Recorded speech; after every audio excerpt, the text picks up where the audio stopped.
Historia universal de la infamia.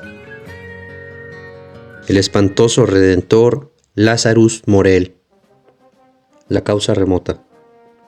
En 1517, el padre Bartolomé de las Casas tuvo mucha lástima de los indios que se extenuaban en los laboriosos infiernos de las minas de oro antillanas y propuso al emperador Carlos V la importación de negros que se extenuaran en los laboriosos infiernos de las minas de oro antillanas. Esa curiosa variación de un filántropo debemos infinitos hechos: los blues de Handy, el éxito logrado en París por el pintor doctor oriental Di Pedro Figari, la buena prosa cimarrona del también oriental de Vincent Rossi, el tamaño mitológico de Abraham Lincoln, los 500,000 muertos de la Guerra de Secesión, los 3.300 millones gastados en pensiones militares, la estatua del imaginario Faluchó, la admisión del verbo linchar en la 13ª edición del Diccionario de la Academia, el impetuoso film Aleluya, la fornida carga a la bayoneta llevada por Soler al frente de sus pardos y morenos en el Cerrito, la gracia de la señora de Tal, el moreno que asesinó Martín Fierro, la deplorable rumba, el manicero, el napoleonismo arrestado y encalabozado Usalu actúa, la cruz y la serpiente de Haití, la sangre de las cabras degolladas por el machete del Papaloy, la habanera, madre del tango, el candome.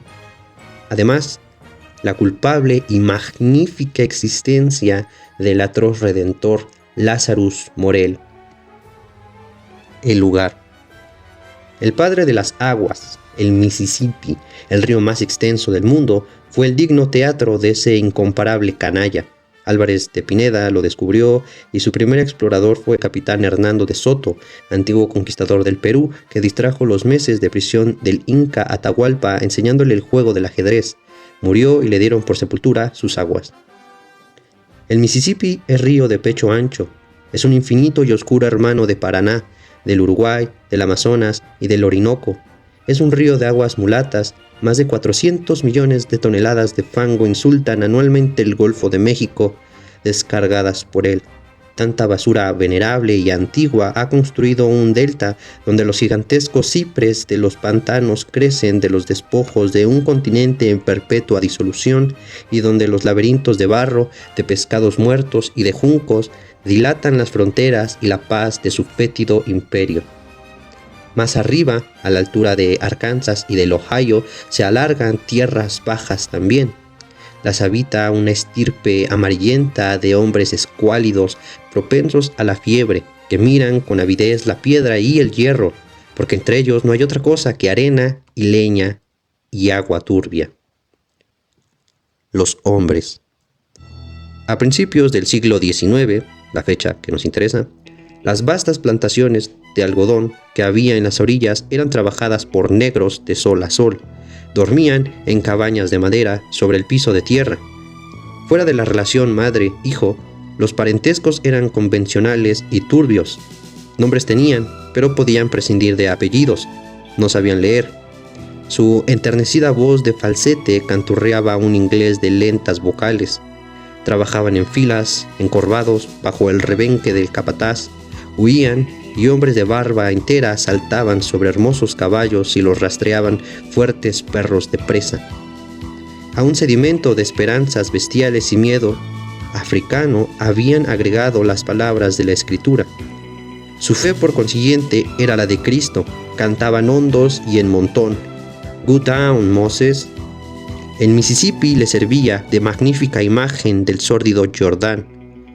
Los propietarios de esa tierra trabajadora y de esas negradas eran ociosos y ávidos caballeros de melena rumbosa que habitaban en largos caserones que miraban al río, siempre con un pórtico pseudogriego de pino blanco.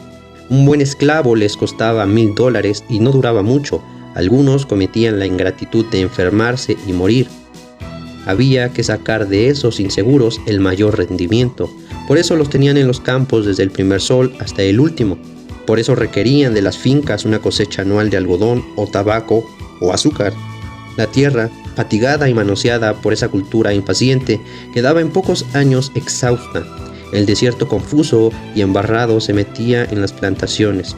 en las chacras abandonadas, en los suburbios, en los cañaverales apretados y en los lodazales abyectos vivían los poor whites, la canalla blanca. Eran pescadores, vagos, cazadores, cuatreros. De los negros solían mendigar pedazos de comida robada y mantenían en su postración un orgullo, el de la sangre sin un tizne, sin mezcla. Lazarus Morel fue uno de ellos. El hombre. Los daguerrotipos de Morel se suelen publicar en revistas americanas, no son auténticos. Esa carencia de genuinas efigies de hombres tan memorables y famosos no debe de ser casual. Es verosímil suponer que Morel se negó a la placa bruñida esencialmente para no dejar inútiles rastros de paso para alimentar su misterio. Sabemos, sin embargo, que no fue agradecido de joven y que los ojos demasiado cercanos y los labios lineales no le predisponían en su favor. Los años, luego, le confirieron esa peculiar majestad que tienen los canallas encanecidos, los criminales venturosos e impunes. Era un caballero antiguo del sur. Pese a la niñez miserable y a la vida afrentosa, no desconocía las escrituras y predicaba con singular convicción. Yo lo vi a Lazarus Morel en el púlpito, anota el dueño de una casa de juegos en Baton Rouge, Luisiana, y escuché sus palabras edificantes y vi las lágrimas acudir a sus ojos. Yo sabía que era un adúltero, un ladrón de negros y un asesino en la faz del Señor, pero también mis ojos lloraron. Otro buen testimonio de esas efusiones sagradas es el que suministra el propio Morel. Abrí al azar la Biblia, di con un conveniente versículo de San Pablo y prediqué 1 hora y 20 minutos. Tampoco malgastaron ese tiempo Crenshaw y los compañeros porque se arrearon todos los caballos del auditorio. Los vendimos en el estado de Arkansas, salvo un colorado muy brioso que reservé para mi uso particular. A Crenshaw le agradaba también, pero yo le hice ver que no le servía. El método. Los caballos robados en un estado y vendidos en otro fueron apenas una digresión en la carrera delincuente de Morel, pero prefiguraban el método que ahora le aseguraba su buen lugar en una historia universal de la infamia. Este método es único, no solamente por las circunstancias sui generis que lo determinaron, sino por la abyección que requiere, por su fatal manejo de la esperanza y por el desarrollo gradual, semejante a la atroz evolución de una pesadilla.